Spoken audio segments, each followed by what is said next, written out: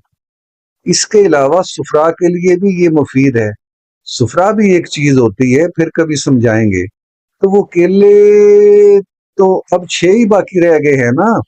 کچھ نہیں، بس ٹھیک ہے، سب کے حصے میں ایک ایک آ جائے گا، ہمیں ہمارے حصے کا مل جائے گا، دوسروں کو اپنے اپنے حصے کا۔ کاٹ چھانٹ کا جھگڑا تو ختم ہوا، اپنے اپنے حصے کا کیلا لیں اور جو جی چاہے کریں، جی چاہے آج کھائیں، آج جی نہ چاہے تو کل کھا لیں، اور کیا۔ ہونا بھی یوں ہی چاہیے، رغبت کے بغیر کوئی چیز کھائی جائے تو جزوے بدن نہیں بننے پاتی، یعنی عکارت چلی جاتی ہے۔ کوئی چیز آدمی کھائے اسی وقت جب اس کے کھانے کو جی چاہے۔ چھٹن کی اماں کی ہمیشہ یہی کیفیت ہے، جی چاہے تو چیز کھاتی ہے، نہ چاہے تو کبھی ہاتھ نہیں لگاتی۔ ہمارا اپنا یہی حال ہے، یہ متفرق چیزیں کھانے کو کبھی کبھاری جی چاہتا ہے، ہونا بھی ایسا ہی چاہیے۔ اب یہی کیلے ہیں، 20ویں مرتبہ دکانوں پر رکھے دیکھے، کبھی رغبت نہ ہوئی، آج جی چاہ تو کھانے بیٹھ گئے۔ اب پھر نہ جانے شام کو جب سب آئیں رغبت رہے یا نہ رہے، یقین سے کیا کہا جا سکتا ہے، دل ہی تو ہے، ممکن ہے اس وقت کیلے کے نام سے طبیعت نفور ہو، تو ایسی صورت میں ہم جانیں، ہم تو بقیہ 6 کیلوں میں سے اپنے حصے کا ایک کیلا بھی کھا لیتے ہیں، کیوں؟ اور کیا، اپنی اپنی طبیعت ہے، اپنی اپنی بھوک، جب جس کا جی چاہے کھائے، اس میں تکلف کیا؟ ایسے معاملوں میں تو بے تکلفی ہی اچھی۔ اے ذوق تکلف میں ہے تکلیف سراسر، آرام سے وہ ہے جو تکلف نہیں کرتے۔ تو ذرا اٹھیو میرا بھائی، بس میرے ہی حصے کا کیلا لانا، باقی کے سب وہیں احتیاط سے رکھے رہیں۔ حسب الارشاد بندو نے کیلا چچا کو دلا دیا، چچا چھیل کر نوش فرمانے لگے۔ دیکھا کیا صورت نکل آئی برتنوں کی، سبحان اللہ، یہ املی کا نسخہ مؤثر ہی ایسا ہے۔ اب انہیں دیکھ کر کوئی کہہ سکتا ہے کہ پرانے برتن ہیں؟ جو دیکھے گا یہی سمجھے گا، ابھی ابھی بازار سے منگوا کر رکھے ہیں۔ دوسروں کا کیا ذکر، ہماری غیر حاضری میں یوں صاف کیے گئے ہوتے تو واپس آ کر ہم خود نہ پہچان سکتے۔ چھٹن کی اماں بھی دیکھیں گی تو ایک بار تو ضرور چونک پڑیں گی۔ تو اس سے پوچھیں تو کہہ دیجیے میاں ساری دوپہر بیٹھ کر صاف کراتے رہے ہیں، پر ایک بات املی کا ذکر نہ آنے پائے۔ ہاں، ایسی بات بتا دو تو کام کی وقت کھو جاتی ہے، سمجھ لیا نا؟ بس اب یہ املی کی بات آگے نہ نکلے۔ جو پوچھے یہی کہیو میاں نے ایک نسخہ بنا کر اس سے صاف کرائے ہیں، بچوں سے بھی ذکر نہ کیجیو ورنہ نکل جائے گی بات۔ کب تک آئیں گے بچے؟ للو کا میچ تو شاید شام سے پہلے ختم نہ ہو، اس کے کھانے چائے کا انتظام ٹیم والوں ہی نے کر دیا ہوگا، ورنہ خالی پیٹ کرکٹ کس سے کھیلا جاتا ہے؟ کوئی انتظام نہ ہوتا تو مودے کو بھیج کر کھانا منگوا سکتا تھا۔ خوب تار لقمے اڑائے ہوں گے آج، میوے مٹھائی سے ٹھسا ٹھس پیٹ بھر لیا ہوگا۔ چلو کیا مذائقہ ہے، یہی عمر کھانے پینے کی ہے، اور پھر گھر کے دوسرے لوگ نعمتیں کھائیں تو وہ غریب کیوں پیچھے رہے؟ ودو اور چھٹن تو ٹکٹ کے دام کے ساتھ کھانے پینے کے لیے بھی پیسے لے کر گئے ہیں، اور کیا، وہیں کسی دکان پر میوہ مٹھائی اڑا رہے ہوں گے۔ خدا خیر کرے سکیل چیزیں کھا کھا کر بدہضمی نہ کر لائیں۔ ساتھ کوئی روک ٹوک کرنے والا نہیں ہے، تردد ہوتا ہے، بنو تو یہ ہے کہ ماں کے ساتھ ہے، وہ خیال رکھے گی کہ کہیں زیادہ نہ کھا جائے، مگر میں کہتا ہوں کہ کیلے ہم نے آج بڑے بے موقع لیے۔ اس وقت تو خیال ہی نہ آیا کہ آج تو یہ سب بڑی بڑی نعمتیں اڑا رہے ہوں گے، کیلوں کو کیوں خاطر میں لانے لگے؟ اور تو نے بھی یاد نہ دلایا، ورنہ کیوں لیتے اتنے بہت سے کیلے، بیکار ضائع جائیں گے۔ ان پر رات گزر گئی تو خاک بھی باقی نہ رہے گی، سوکھ کر سیاہ پڑ جائیں گے، مگر خود کردہ رہا علاج نیست۔ اب خرید جو لیے کیا کیا جائے، کسی نہ کسی طرح تو نیک لگانا ہی پڑے گا، پھینکے تو جا نہیں سکتے، پھر لے آتا یہیں، مجبوری کو میں ہی انہیں ختم کر ڈالوں۔